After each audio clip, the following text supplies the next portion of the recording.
I never really believed in. Let's call them restless spirits. Until I inherited a farm where the corn talks back. I know how that sounds. Trust me, I've been telling myself I'm losing it for the past 6 months. But when you hear your name, whispered through wheat stalks at 3 a.m., and there's no wind, you start questioning everything you thought you knew about the world.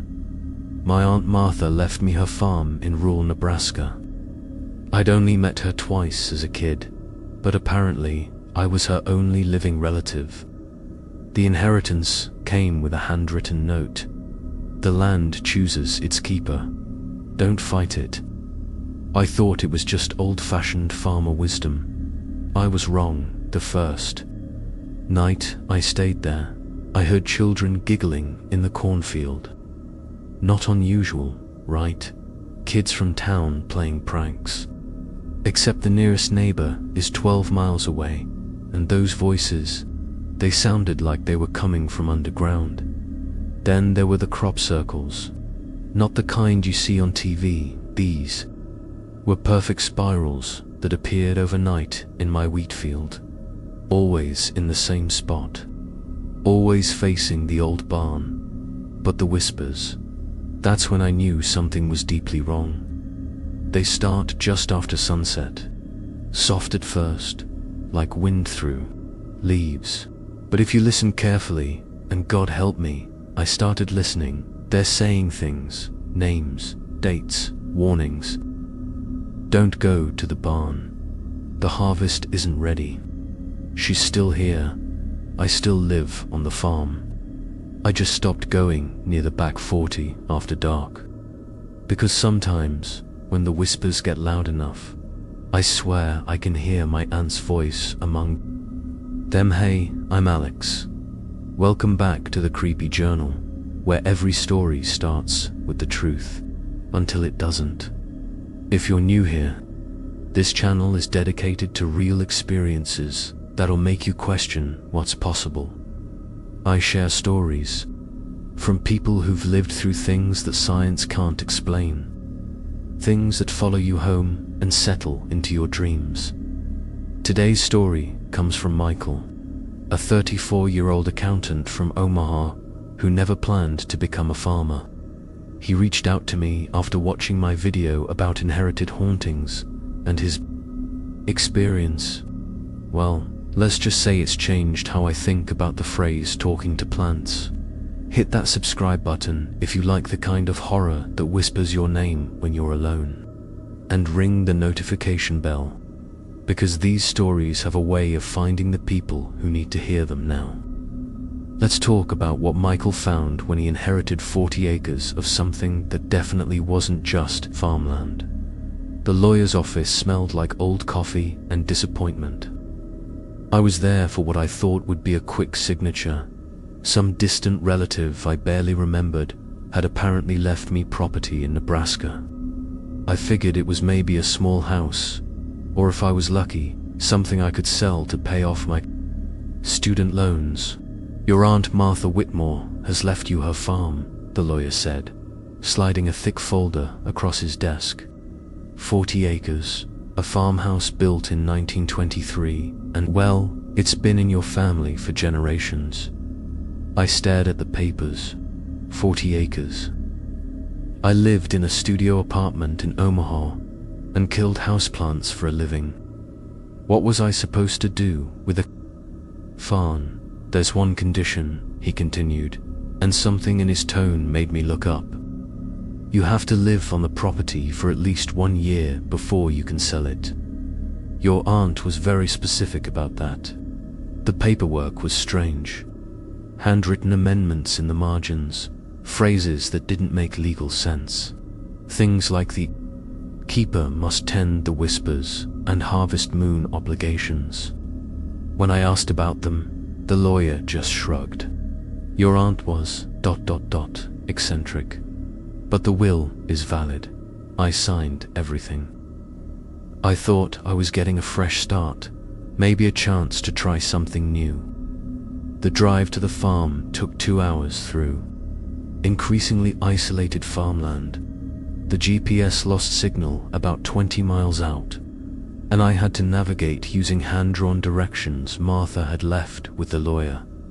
The farmhouse sat at the end of a dirt road, surrounded by fields of corn and wheat that stretched to the horizon. It was bigger than I'd expected. 3 stories, wrap-around porch, the kind of place that looked like it belonged in a Norman Rockwell painting, almost too perfect. The inside was immaculate. Someone had clearly been maintaining it, though the lawyer said Martha had been in a nursing home for the past 2 years. The furniture was antique, but well cared for, and there were fresh flowers in vases throughout the house.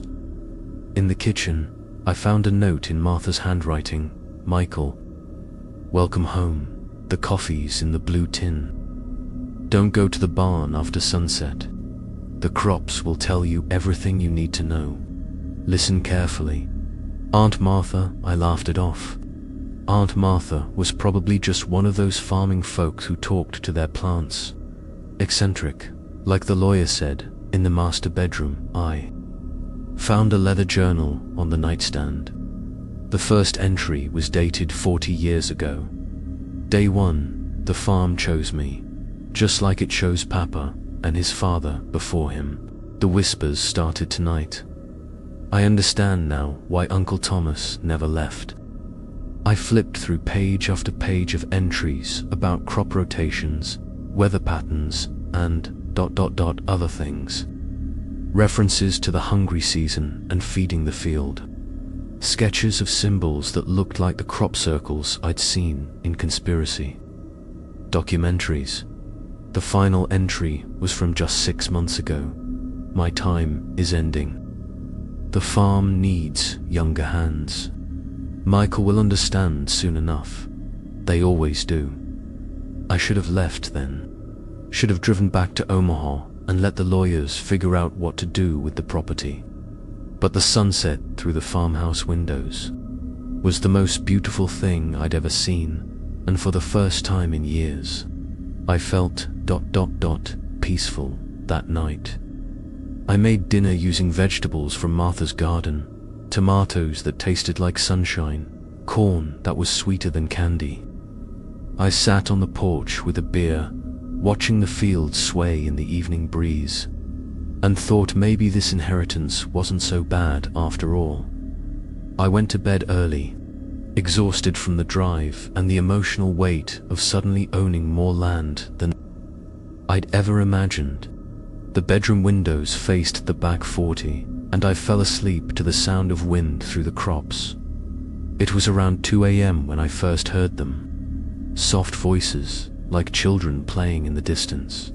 I figured it was just the wind, or maybe sound carrying from the highway. But as I lay there, half awake, the voices got clearer. He's here, the new keeper. Will he listen? I sat up, heart hammering. The voices were coming from the cornfield. I went to the window and looked out, but all I could see was darkness and the silhouettes of cornstalks swaying in the moonlight. Then I heard my name, Michael ... Michael ... It was Martha's voice. I was sure of it. But Martha was gone, and even if she wasn't, why would she be in my cornfield at 2 a.m.? I grabbed a flashlight and went outside. The night air was cold, and something felt wrong, like the darkness was too thick, too alive. I walked to the edge of the cornfield and called out, "Hello, is someone there?" The whispers stopped. Complete silence, not even insects or wind. Then, from somewhere deep in the corn, "Don't come looking for us yet. You're not ready." I ran back to the house and locked every door and window. I told myself it was just my imagination, stress from the move, maybe some kids from town playing pranks. But deep down, I knew I'd heard something that shouldn't exist. The next morning, I found perfect circles pressed into the wheat field. 3 of them arranged in a triangle, all pointing toward the old barn I hadn't explored yet. That's when I started keeping my own journal. 3 weeks into my stay, I decided to explore the barn. I'd been avoiding it, partly because Martha's note warned against going there after sunset, but mostly because something about it felt ... wrong. The building was old, probably older than the house, with thick wooden doors held shut by a heavy iron lock. The key was exactly where Martha said it would be, in the kitchen drawer, wrapped in cloth that smelled like lavender and something else, something earthy and sweet, like flowers left too long in water. I waited until noon, when the sun was directly overhead, before walking across the field to the barn. The voices had been quiet all morning, which should have been reassuring. Instead, it made me nervous. They'd become such a constant presence that their absence felt ominous.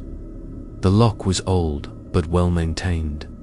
It opened with a soft click that seemed to echo longer than it should have. I pulled the heavy doors open and stepped inside. The barn was ... wrong. Not physically. It was exactly what you'd expect from a 1920s farm building. High wooden ceiling, hayloft, old equipment covered in dust. But the proportions felt off, like the space was bigger inside than it should be, and it was completely clean. No dust, no cobwebs, no signs of age or neglect. Someone had been maintaining it, but who? Martha had been in a nursing home for 2 years, and I was supposedly her only living relative. In the center of the barn floor was a trapdoor. New wood, recent construction, with fresh hinges that hadn't had time to rust. A small sign hung from the handle: Harvest Storage, do not open until November. It was July. I walked around the barn, taking inventory. Standard farm equipment. Mostly, a few pieces I didn't recognize. Tools that looked handmade, with symbols carved into the handles. In the corner, I found a workbench with a leather journal laid open. The handwriting was Martha's, but the ink looked fresh. July 15th, Michael found the key. He's curious, just like Thomas was, just like I was. The farm is choosing its next keeper, and he's responding well to the whispers. Soon he'll understand what we've been protecting all these years. July 15th, that was yesterday. I flipped through the journal, page after page of entries, all dated within the past month. All written in Martha's hand, discussing my daily activities, my conversations with the voices, my growing attachment to the farm. July 3rd, he heard the children today, didn't run. Good sign. July 8th, first time he responded to the whispers. The soil recognizes him. July 12th, he's ready for the clearing. They'll show him tonight. The final entry was dated today, July 16th. He's in the barn now. Reading this, hi, Michael. You're probably confused, and that's okay. Confusion is part of the process. Check the loft. There's something you need to see. My hands were shaking as I climbed the ladder to the hay loft. The upper level was set up like a small apartment. Bed, chair, writing desk, kerosene lamp, and photographs. Dozens of them arranged on every available surface. They were all of me. Pictures of me as a child, as a teenager, college graduation, my first job. Photos I'd never seen before, taken from angles that suggested someone had been watching me for years. But the most disturbing part was the recent ones. Pictures of me on the farm, taken from inside the house. Someone had been in the house while I was sleeping. On the desk, I found a letter addressed to me in Martha's handwriting. Dear Michael, if you're reading this, then you've made it further than most. The farm doesn't reveal itself to everyone, but you're special. You've always been special. I'm not dead, Michael. not in the way you understand death. I'm part of the farm now, part of the cycle that keeps this place alive. The voices you've been hearing, some of them are mine. Some belong to your great-grandfather who built this barn. Some are older than that. The farm chooses its keepers, but it also keeps them. We become part of the soil, part of the growth, part of the whispers that guide the next generation. It's not a curse, it's a gift, a chance to be part of something eternal. The trapdoor in the barn leads to the root cellar. That's where we keep the harvest. Not crops, Michael. The other kind of harvest. The people who tried to leave, who fought against what they were chosen for. They're still here, still part of the farm, but they're different, angrier, hungrier. You have a choice to make. You can embrace what you're becoming, let the farm love you the way it loved me, the way it loved all of us, or you can fight it and join the others in the root cellar. I hope you choose wisely, with love and anticipation. Aunt Martha P.S. The whispers are getting stronger because the harvest moon is coming. That's when the farm feeds. That's when it takes what it needs to survive another year. 3 more months, Michael. Think carefully about what you want your role to be. I dropped the letter and backed away from the desk. This was impossible. Martha was dead. I'd seen the death certificate. The lawyer had shown me the funeral home receipts. But as I turned to leave, I saw something that made my blood freeze. In the corner of the loft, partially hidden by shadows, was a rocking chair, and sitting in it, barely visible in the dim light, was a figure in a faded dress. "Hello, Michael?" Martha said, her voice exactly as I remembered it from childhood. "I've been waiting for you to find me." I ran, stumbled down the ladder, sprinted across the barn floor, and burst through the doors into the afternoon sunlight. Behind me, I could hear laughter, not the children's voices I'd grown accustomed to, but something older, more knowing, I made it halfway to the house before I realized I still had the barn key in my hand. I turned to look back, and the barn doors were closed again, the heavy locks somehow back in place. That night, the whispers were different, urgent, insistent. You can't run from what you are. The farm has chosen you. Martha is waiting.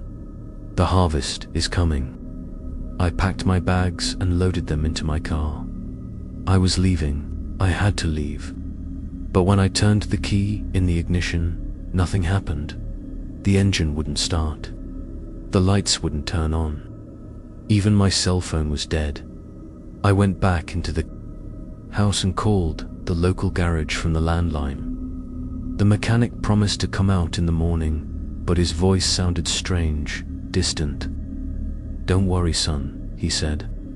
"Nobody leaves the farm until the harvest is done. Your Aunt Martha made sure of that." The line went dead. I'm still here. It's been 2 weeks since I found the barn, and the whispers are getting stronger every night. They're not just voices anymore. They're instructions, commands, and despite everything I've seen, everything I know, I find myself wanting to obey them, because Martha was right about one thing. The farm does love its keepers, and I'm starting to love it back. That night, I decided to read through Martha's journal more carefully. What I'd thought was just farming records turned out to be something much more disturbing. A detailed account of life on a farm where the boundary between the living and the ... other had been erased decades ago. The earliest entries were almost normal. June 3rd, 1983. Moved to the farm today. Papa's been gone 3 months, and I'm the only one left to tend the land. The house feels empty without him, but at least the whispers are familiar. Even as a young woman, Martha had heard the voices. She wrote about them casually, like discussing the weather. June 15th, 1983. The corn is growing faster than it should. Planted it 2 weeks ago, and it's already knee-high. The voices say, it's because the soil is happy. Happy soil grows, happy crops, they whisper. I'm starting to understand what Papa meant about the farm being alive. I flipped ahead, looking for references to the barn, the root cellar, anything that might explain what I'd found. October 31st, 1987, harvest moon, tonight. The voices are so loud I can barely think. They're calling for the feeding. Found a man in the cornfield this morning, said he was a reporter, wanted to do a story about our productivity. I told him to leave, but he insisted on staying until after dark. The voices are excited. They say it's been too long since the last feeding. November 1st, 1987. The reporter is gone. His car is still here, but he's gone. The voices are quiet now, satisfied. I found his notebook in the corn, filled with scribbles about agricultural anomalies and unexplained phenomena. He was getting close to the truth. The farm couldn't allow that. The entries became more detailed, more disturbing. Martha wrote about other visitors who'd come to the farm over the years. Curious neighbors, government inspectors, university researchers. All of them had disappeared during harvest season. September 15th, 1992. Alfie from the Agricultural College came by today. He's been studying our soil samples, asking questions about our fertilization methods. He doesn't understand that the farm feeds itself. The voices are restless. They don't like outsiders poking around. I tried to warn him, but he's too stubborn to listen. October 30th, 1992. Dr. Morrison came back tonight, despite my warnings. He had equipment, wanted to take more samples. The voices were screaming. I locked myself in the house and waited. This morning, I found his car in the ditch, empty. His equipment was scattered in the cornfield, but he was gone. The voices are singing now. They're happy. I found a loose page tucked between the journal entries. A letter written in different handwriting. Dear whoever finds this, my name is Alfie, and I'm trapped in what I can only describe as a living nightmare. I came to the Whitmore farm to study soil composition, but what I found here defies all scientific explanation. The crops are not natural. They grow too fast, too thick, and they respond to human presence in ways that should be impossible. The corn stalks bend toward you when you walk through the field. The wheat whispers your name, but that's not the worst part. The worst part is that the farm is conscious. It thinks, it plans, it hungers, and it's been feeding on people for decades. I'm writing this from what I think is a root cellar beneath the barn. There are others here, people who came to the farm and never left. We're not dead, but we're not alive either. We're part of the farm now, part of its harvest. The woman who owns this place, Martha Whitmore, she's not evil. She's just ... chosen. The farm chose her, like it chose her father, like it will choose someone else when she's gone. She can't fight it any more than we can. If you're reading this, then you're probably the next keeper. The farm is grooming you, making you comfortable with the impossible. Don't let it run. Get as far away as you can. Don't end up like us. The harvest moon is coming. That's when the farm feeds. That's when it takes what it needs to survive another year. Don't be here when it happens. The next few weeks brought changes I couldn't ignore. The whispers weren't just at night anymore. They followed me throughout the day. Soft murmurs while I made breakfast, urgent warnings when I walked too close to the barn, gentle guidance. When I worked in the garden, watered the tomatoes. Michael, they're thirsty. The north field needs tilling. The roots are restless. Don't go to town today. Stay with us. I found myself obeying without question. The farm's needs became my needs. When it was thirsty, I felt parched. When the soil was hungry, my stomach ached. We were becoming connected in ways I didn't fully understand. The physical changes started small. My hands, which had always been soft from office work, developed calluses that matched the tools in the barn perfectly. My skin darkened from sun exposure, but more than that, it took on an earthy undertone. Like I was slowly becoming part of the landscape. I'd catch glimpses of myself in mirrors and pause. Startled by how different I looked, my eyes had changed.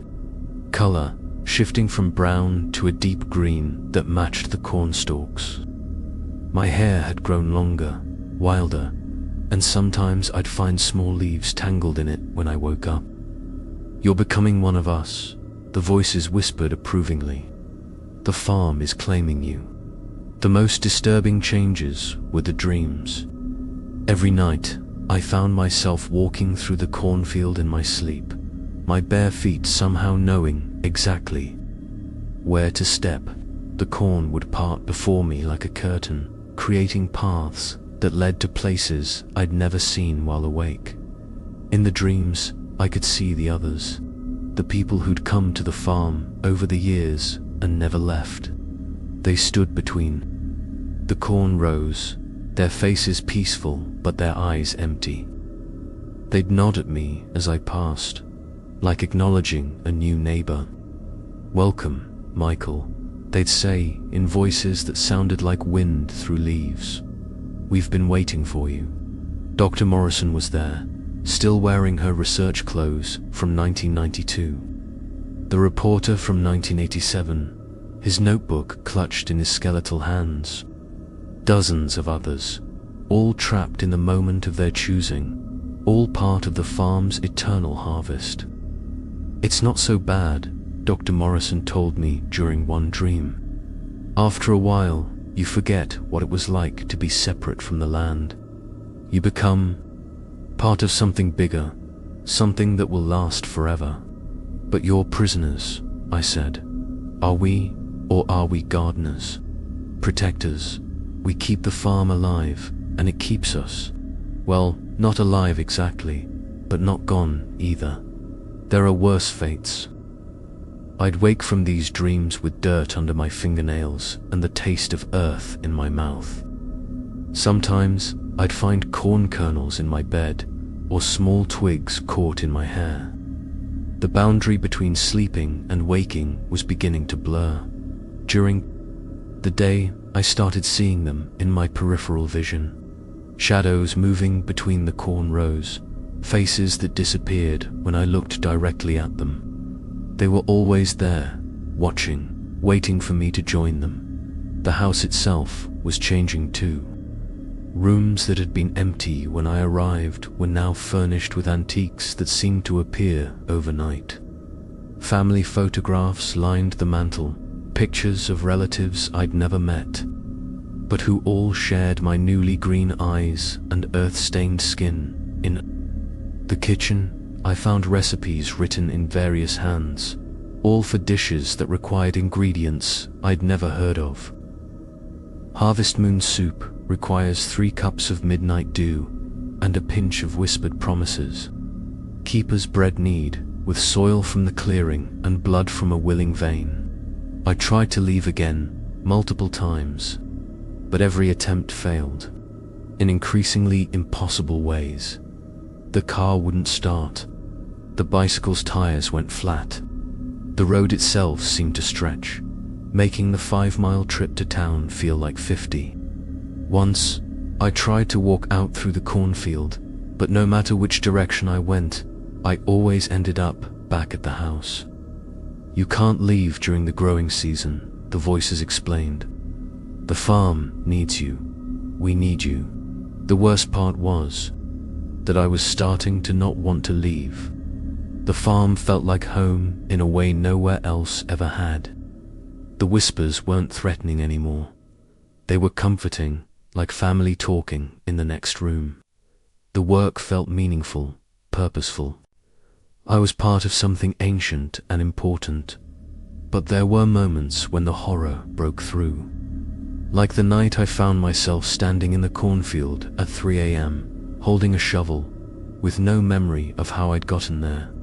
Or the morning I woke up with symbols carved into my arms, thin, precise cuts that spelled out words in a language I didn't recognize, but somehow understood. The harvest is coming, they said.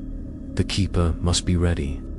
2 weeks before the harvest moon, the escalation reached a breaking point. I was working in the garden when I heard a car engine. A visitor was driving up the dirt road, the first person to come to the farm since my arrival.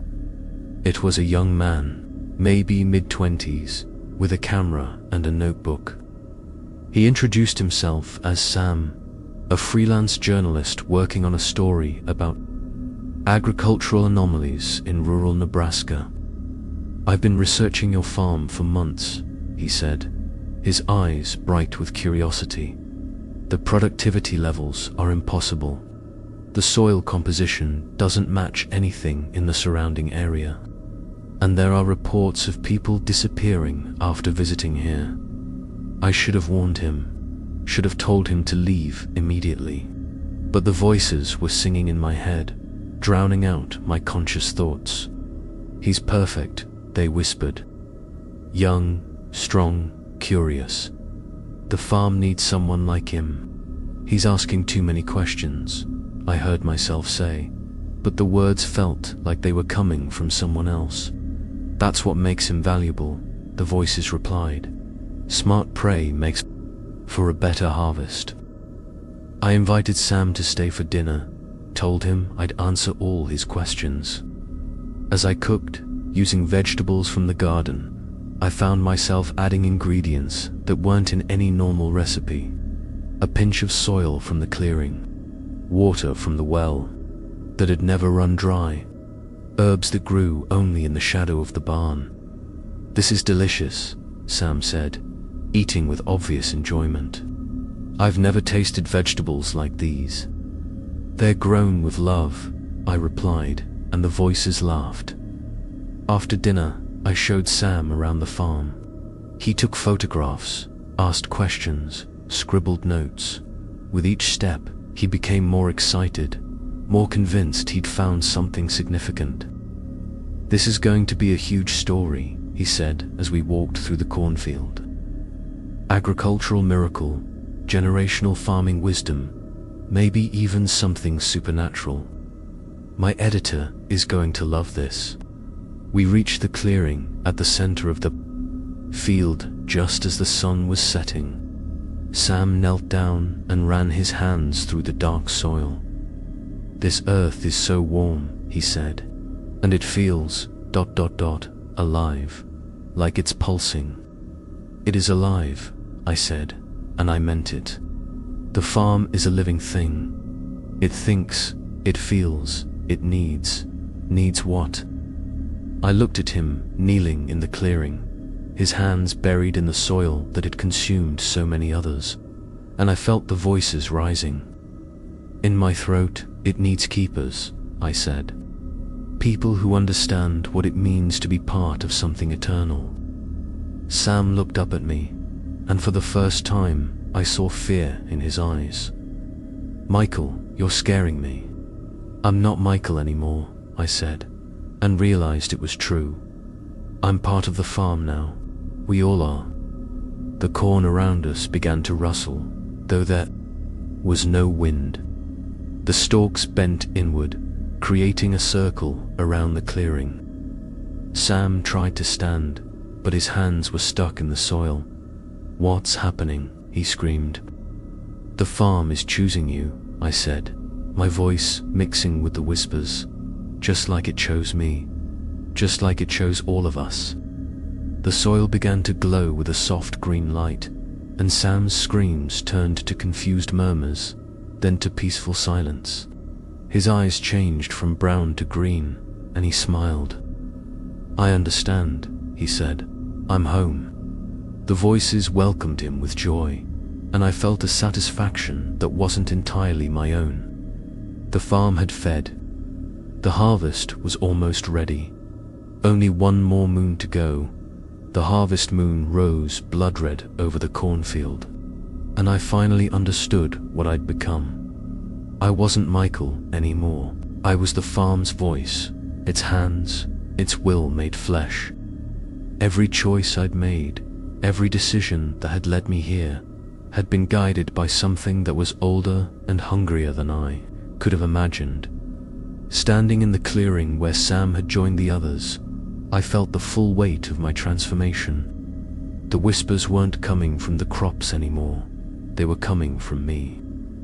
I was part of the collective consciousness that had been growing beneath this soil for generations. "We are the harvest," I said, and my voice echoed from a dozen mouths buried in the earth. "We are the seed and the sower, the crop and the keeper." The barn doors opened without me touching them. The trapdoor in the floor yawned wide, revealing the root cellar where all the others waited. But they weren't prisoners, they were gardeners, tenders of a garden that grew souls instead of vegetables. I walked down the wooden steps into the cellar, and they welcomed me with smiles that had been waiting decades to be shared. Dr. Morrison, the reporter, Sam, Martha, all of them healthy and whole and perfectly preserved by the farm's dark magic. "You fought longer than most," Martha said, her voice warm with pride. "But you understand now. This isn't about being trapped. It's about being chosen. Chosen for what? To tend the garden of souls. To help the farm grow new keepers. To be part of something that will outlast civilizations." I looked around the cellar, at the faces of people who had found their way here across decades. Each one had been special, had possessed something the farm needed: intelligence, curiosity, strength, creativity. The farm collected them like a gardener collects seeds. "But the people in town," I said, "they know what happens here. They warn visitors away. They're part of it too," Martha explained. "The farm extends beyond these 40 acres. The whole town, everyone who's lived here for generations, we're all connected. We all serve the same purpose." I understood then why my car wouldn't start, why the road seemed to stretch when I tried to leave. The farm's influence reached far beyond its boundaries. The entire area was part of its domain, and now we wait for the next keeper, Doctor, Morrison said. "The farm will choose someone else, someone young and curious and capable of love. We'll guide them, just like we guided you. But I thought I was the keeper. You are. You all are. We all are." Martha's smile was radiant. "The farm doesn't need one keeper, it needs many. Each generation adds to the collective, brings new skills, new perspectives. You're not replacing me, Michael. You're joining me." I felt the truth of it settling into my bones. This wasn't an ending, it was a beginning. I wasn't dying or disappearing. I was becoming part of something eternal, something that would continue long after the surface world had crumbled to dust. "The next one is already chosen," I said, and somehow I knew it was true. "A young man from the city. He's been having dreams about farmland, about the smell of earth and growing things. He'll inherit the farm in the spring, and we'll be here to welcome him," Martha said.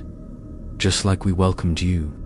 The harvest moon reached its peak, and I felt the farm's satisfaction wash over me like warm rain. Another successful harvest, another year of growth and renewal, another keeper added to the eternal cycle. I was home. I was part of something bigger than myself. I was exactly where I belonged. The whispers faded, replaced by a deeper understanding. I didn't need to hear the farm's voice anymore. I was the farm's voice now. So that's my story. That's how I learned that inheritance isn't just about property. Sometimes it's about purpose. I'm still here at the farm, still tending the crops, still listening to the whispers. But now I understand what they're really saying. They're not threats or warnings. They're invitations. The farm is always looking for new keepers. People who understand that some things are bigger than individual desires, bigger than the boundaries between life and whatever comes after. Maybe you're one of them. Maybe you've been having dreams about cornfields and harvest moons. Maybe you've found yourself drawn to rural property listings, looking for something you can't quite name. If that sounds familiar, then congratulations, you've been chosen. The farm will find you when you're ready. It always does. Thanks for listening to my story. If you made it this far, then maybe you're already marked too. Maybe you're the next keeper we've been waiting for. Don't forget to subscribe to the Creepy Journal for more stories that follow you home. Hit that notification bell, because once the farm knows you're listening, it never really lets you go. Sweet dreams, future keepers, will be waiting in the whispers.